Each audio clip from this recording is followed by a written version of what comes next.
ইদাস সামাউ ফাতারাত, আল্লাহ পাক রব্বুল আলামিন বলেন যখন আসমানটা ফেটে যাবে, বিদীর্ণ হয়ে যাবে।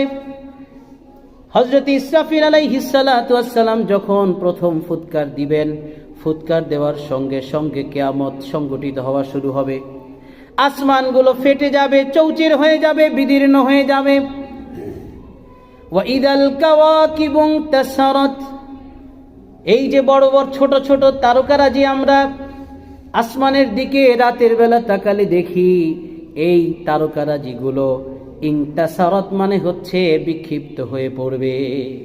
বিক্ষিপ্ত হয়ে একটা তারকা আরেকটা তারকার উপরে পড়ে যাবে। তারকা কি আমরা যা ছোট ছোট দেখি এরকম ছোট ছোট নাকি?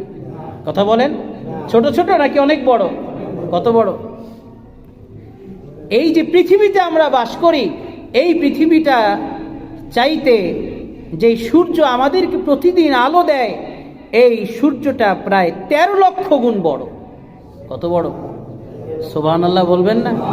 কত বড়? 13 লক্ষ গুণ বড় করে আল্লাহ পাক রব্বুল আলামিন এই পৃথিবীর চাইতে 13 লক্ষ গুণ বড় করে আল্লাহ পাক রব্বুল আলামিন সূর্যকে সৃষ্টি করেছেন। বলেন সুবহানাল্লাহ।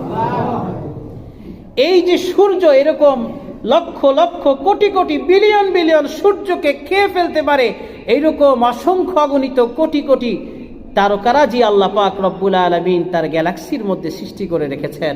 বলেন না সুবহানাল্লাহ। তাহলে এরকম অসংখ্য অগণিত তারকারাজিগুলো একটা আরেকটার উপরে ঢলে পড়বে, বিক্ষিপ্ত হয়ে যাবে, কি কঠিন একটা পরিস্থিতি তৈরি হবে। আল্লাহ পাক রব্বুল আলামিন বলেন ওয়া ইদাল বিহারু ফুজ্জিরাত, শুধু তারকাগুলি ছুটে ছুটে যাবে না, গোটা পৃথিবীর মধ্যে যে সাগরগুলো আছে, এই সাগর মহাসাগরগুলো ফুলে ফেপে উঠবে। সাগরের তলদেশ থেকে আল্লাহ পাক রব্বুল আলামিন অগ্নিস্ফুলিঙ্গ বের করে দিবে, সাগরগুলো আগুনে পরিপূর্ণ হয়ে যাবে।